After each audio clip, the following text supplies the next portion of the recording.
to be educated, but I'm so frustrated. This dude's sitting on his butt when he's supposed to be exercising. Hey, bro, what are you up to? Oh, hey, man, what's up? No, man, I'm just sitting here thinking about something. I'm about to do this video on Frankie Beverly, the great Frankie Beverly. Man, you know, this guy had a song that came out over 46 years ago that's still being played today like it came out yesterday. You know what I'm saying? And that's kind of like what we're going to be talking about. And also, it's crazy how Frankie Beverly, the great late Frankie Beverly, was still touring off some of the same albums that he did in the 70s. And people didn't want to hear nothing new. They just wanted to stick to what was working. And that's what he did all the way to the end. So if y'all hang around, man, we're going to get into that tonight. It's going to be kind of long. If you want to know about him, hang around and you'll get it.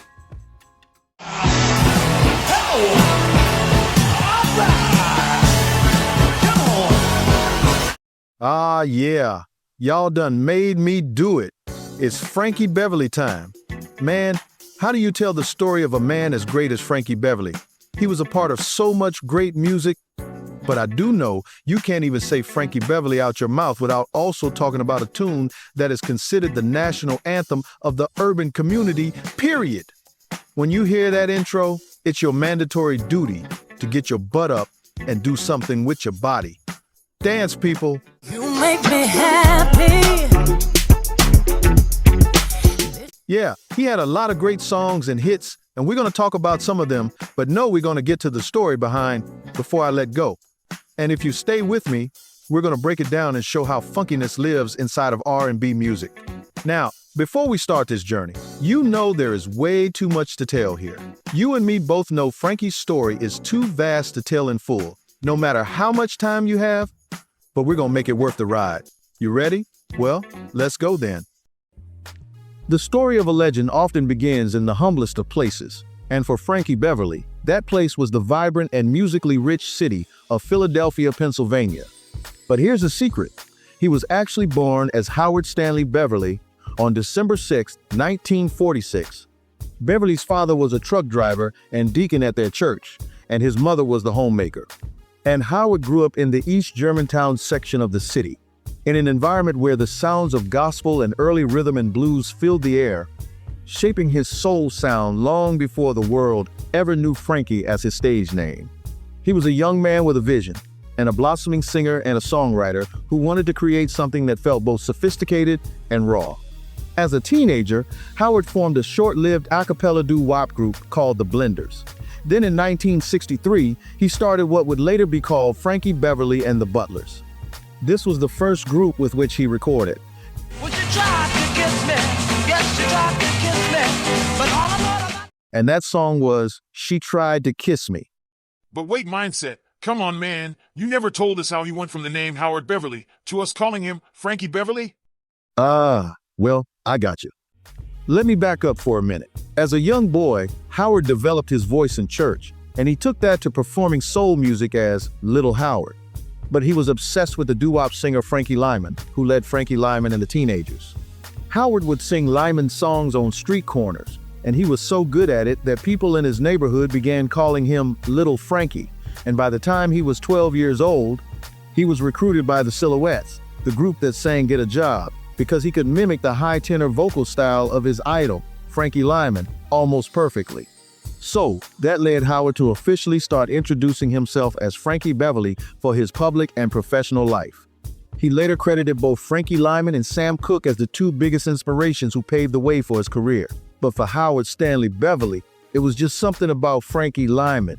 He could sing, man. Okay. He could sing. And he had a big impact on me growing up. Yeah. So that's where we were at with Frankie and the Butlers. And in 1967, they cut If That's What You Wanted, which became a Northern soul standard.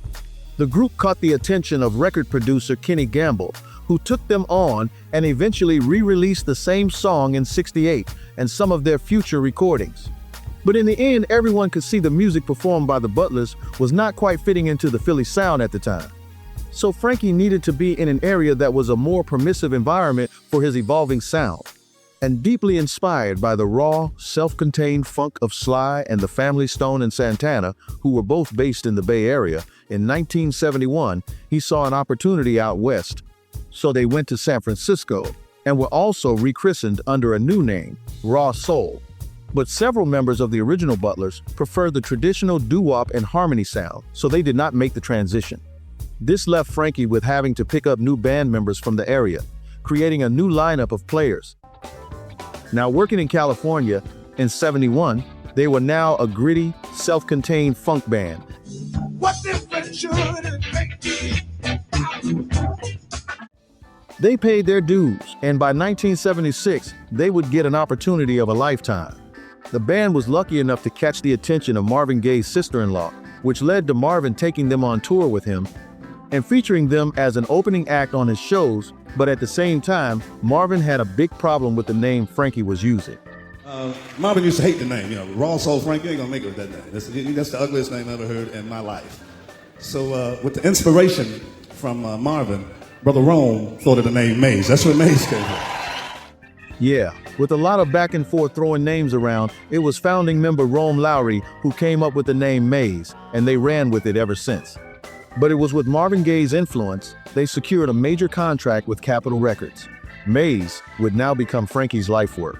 And their debut album, Maze, featuring Frankie Beverly, was released in 1977. This was hot, and the band went on an incredible run totaling 4 gold albums in 4 years. Golden Time of Day, 1978. Inspiration, 1979.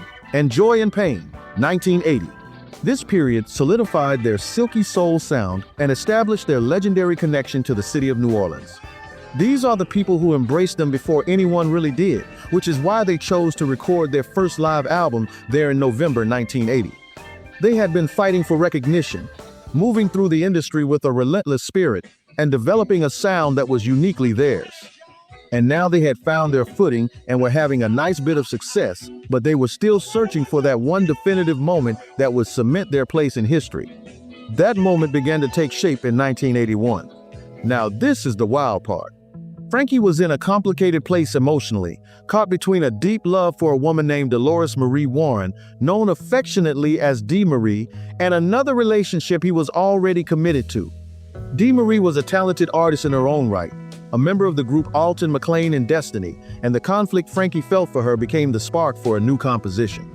He sat down and wrote the lyrics as a slow pain ballad about the difficulty of walking away from a love that still burned bright. Originally, Frankie did not envision a dance floor filler at all. Now, what do you think the name of that song became? Mindset, I would have to assume, Before I Let Go. Yep, you got it, bruh. He called it Before I Let Go.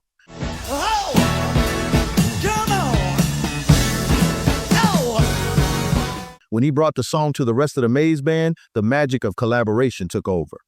As they gathered in the studio, the foundation was set by the veterans who had been with Frankie since the transition from Raw Soul to Maze. Rome Lowry on congas, McKinley Bug Williams on percussion, Robin Dewey on bass, Sam Porter on keys, the heartbeat of their groove since their early days in San Francisco. To push the song further, they integrated the energy of the band's newest members, Billy Shoes Johnson on drums, Ron Smith on lead guitar, and Philip Wu on synthesizers. Together, they began to experiment with the tempo. They realized the heartbreak in the lyrics didn't have to stay in the shadows of a slow ballad. They pushed the energy up, adding a rolling, infectious groove that transformed the melancholy into something celebratory. Even though the track was a studio recording, it was placed on their 5th album, Live in New Orleans, to capture the spirit of the city that had first made them stars. That sound became the heartbeat of a generation. The song was released as a single and peaked at number 13 on the Billboard R&B chart in 1981. But for Frankie Beverly, the chart position was only a small part of the glory phase. The true success was how the song was received by the people. It quickly transcended the radio and became an essential part of Black American culture. Now, you know some of the story about Frankie and the song, but let me take a quick pit stop to check out the moving parts to this R&B funk music classic. Let's start this thing off with that iconic bass part. That thing carries the whole song on its back.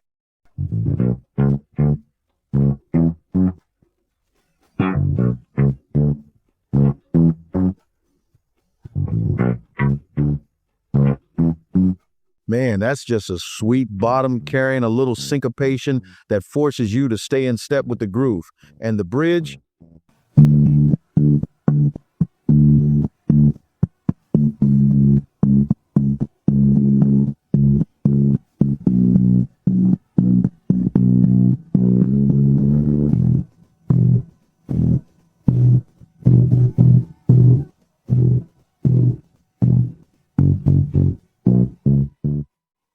Yeah, man, that was Robin Dewey, and he's fingering that part every so smoothly and funky, forcing the other instruments to bring their butts into this pocket.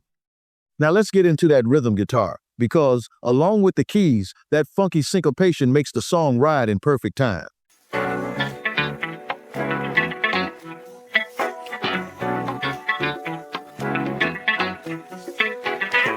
That's Ron Smith, along with Philip Wu on keys, with some help from Sam Porter, and they are holding down a music bed that makes it funky and mellow at the same time. Let me hear that bridge, brothers.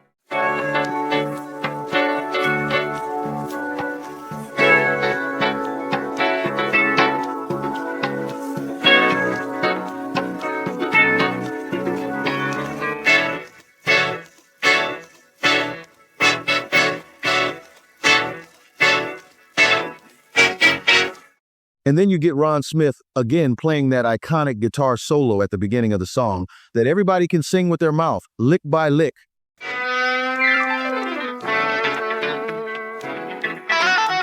Hey Ron, all your work was hot in this session. That's a wrap, brother. Take a vacation. Now you heard the bass guitar, the keys, and the rhythm guitar holding down a solid groove, but the whole pocket ain't nothing here without the man behind the trap.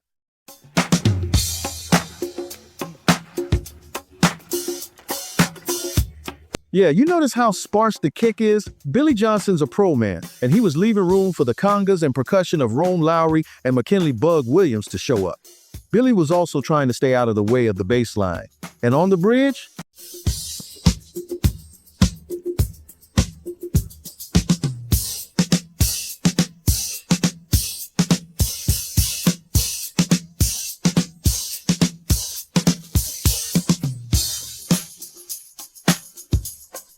Man, he brought a little disco scoot to it. Billy Shoes Johnson, a humble dude, but a beast on the drums. Now it's time to get to the king on this record. Gravelly sounding, yet a cool and silky voice of a fabulous crooner, always attached to smooth, funky R&B grooves that you can dance to or sit and listen to for hours. You made me happy. This you can bear. You stood right beside me, yeah, and I won't forget. That's Frankie, and that's how the brother operated. Yeah, man, before I let go, dude is trying to explain to the lady how he feels and what time it is before he ends this thing they have. You know I think the sun rises and shines on you. You know there's nothing I would not do. Oh no, before I let you go.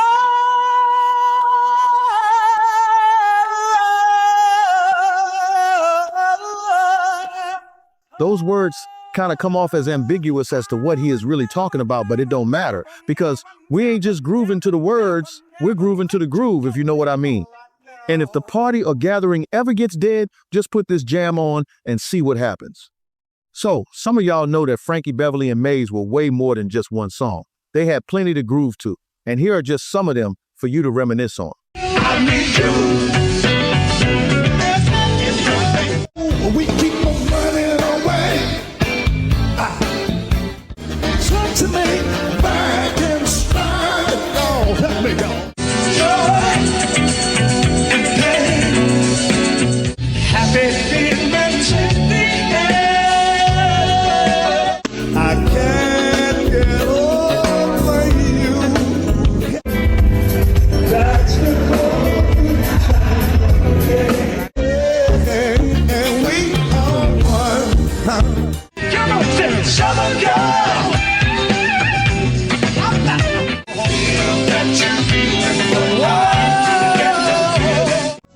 Frankie stood at the center of it all, always dressed in his signature all-white attire, a symbol of the purity and soul he brought to every performance. While the public saw the triumphs, Frankie's personal life continued to be touched by the emotions that inspired his greatest hit. Sadly, the woman who sparked the lyrics, Dee Marie Warren, passed away in a tragic car crash in 1985. Through the 1990s and into the new millennium, Maze remained a touring powerhouse, proving that they didn't need a constant string of new hits to remain relevant. They had the people and they had the groove. As the decades passed, the legacy of Before I Let Go only grew stronger. It reached a new peak of global recognition in 2019 when Beyoncé decided to cover the song for her documentary film and live album titled Homecoming. She didn't just sing the song, she reimagined it for a modern era. When Frankie heard the version, he was overwhelmed with emotion because the revival of the song introduced Frankie Beverly to a whole new world of fans. But as the timeline moved forward, the story began to shift toward a final somber chapter. Frankie had spent over 50 years on the road, giving everything he had to his audience. Unfortunately, the long journey came to an end when Frankie Beverly passed away in September 2024 at the age of 77. Although he had been in a long-term relationship with Pam Moore, he was never officially married, so the loss was felt deeply by his only son Anthony, his other close family and relatives, and also across the music industry, plus in the communities where his music had been the soundtrack to life for 40 years. The legacy of Frankie Beverly and Maze remains an immovable force in the world of soul music. His story is one of staying true to a feeling and a sound, regardless of changing trends. Before I Let Go is more than just a recording. It is a cultural landmark that continues to bring people together in joy and celebration. Howard, Stanley, Beverly, Frankie Beverly, an amazing musician, had an amazing band, and man, I tell you what, this dude deserves all the honor that the music industry can offer. Hey, I hope you appreciate that on the Music Mindset channel, and I'm gonna see you guys next time.